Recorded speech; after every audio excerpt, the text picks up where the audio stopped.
এই জন্যই কবরস্থানে কোনো কিছু পেলে সেটা উঠিয়ে বাড়িতে নিয়ে আসতে হয় না। আর হ্যাঁ, আপনাদের উদ্দেশ্যে কিছু কথা বলি। আপনারা অনেকে কমেন্টে বলে থাকেন যে সব ঘটনা কি আপনার সাথেই ঘটে নাকি, যত ঘটনা আপনার সাথেই ঘটে থাকে। আমি তাদেরকে উদ্দেশ্য করে বলছি যে সব ঘটনা কি আমার সাথেই ঘটা সম্ভব? আপনারাই বলুন। এগুলো জাস্ট কিছু ভাইয়া আপুরা আছে যাদের সাথে এগুলো ঘটে থাকে, তারা আমার কাছে সেন্ড করে এবং আমি তাদের মতো করে বলে আপনাদের কাছে শেয়ার করি। এর থেকে আর বেশি কিছু না। আশা করি বুঝতে পেরেছেন।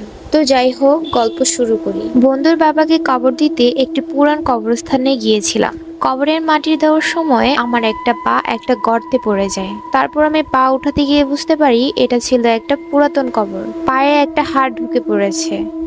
কোনো রকমে হাড়টা বের করে যা দেখলাম তাতে আমি অবাক না হয়ে পারছিলাম না, কারণ সেটি কোনো হাড় ছিল না, ওটা ছিল একটা হীরার আংটি। আংটিটাকে পকেটে রেখে বাড়িতে চলে আসলাম। রাতে ঘুমাতে যাওয়ার আগে আংটিটাকে একবার দেখে নিলাম। কবরের ভিতর আংটি কি করে আসতে পারে? মৃতকে তো আর আংটি পরিয়ে কবর দেবে না। এসব ভাবতে ভাবতে এক সময় ঘুমিয়ে গেলাম। গভীর রাত। আমি স্পষ্ট শুনতে পাচ্ছি কেউ একজন আমাকে ডাকছে, কিন্তু কি ডাকছে সেটা আমার জানা নেই। ভয়ে চোখ খোলার সাহস পাচ্ছি না। হঠাৎ আস্তে আস্তে চোখ খুললাম, কিন্তু কাউকেই দেখতে পেলাম না। বিছানা থেকে উঠে বসলাম। দরজার দিকে চোখ যেতেই আমি শিউরে উঠলাম। একটা কালো অবয়ব আমার দরজার সামনে দাঁড়িয়ে আছে, যেন একটা ছায়া, যার সারা শরীর থেকে ধোঁয়ার মতো কিছু বের হচ্ছে। আস্তে আস্তে আমার সামনে থেকে পুরো উধাও হয়ে গেল। আমি চারপাশে তাকে খুঁজতে শুরু করলাম, কিন্তু সে কোথাও নেই। এই মুহূর্তে আমার মনে অনেক প্রশ্ন। কে ছিল সে, আর উধাও হলো কিভাবে?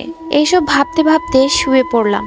হঠাৎ আমি খেয়াল করলাম আমার গায়ে ঠান্ডা কোনো কিছু স্পর্শ করছে। আমার মনে হচ্ছিল যেন হয়তো ডিপ ফ্রিজ থেকে কোনো কিছু বের করে আমার পায়ে রেখেছে। আমি এতটাই ভয় পেয়ে গিয়েছিলাম যে পায়ের দিকে তাকাতেও আমার ভয় করছিল। কিন্তু আমি অনুভব করছিলাম যে এটা কোনো হাত, কিন্তু কারো হাত এতটা হিম শীতল হতে পারে কিভাবে? এরপর আমি কোনো কিছু ভাবার সময়ও পাইনি।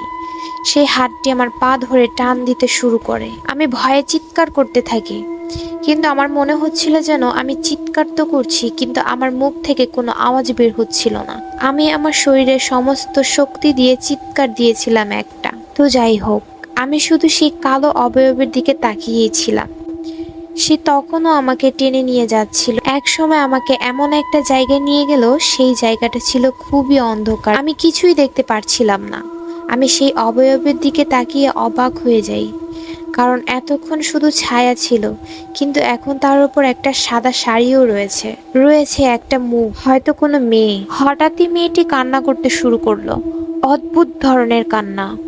মনে হচ্ছিল এমন কষ্ট লুকিয়ে আছে ওই কান্নায়, এমন কান্না হয়তো আমি আগে কখনো শুনিনি। কান্নাটা এতই তীব্র যে আমার মাথা ব্যথা করছিল। আমি মাথা ধরে বসে পড়ি।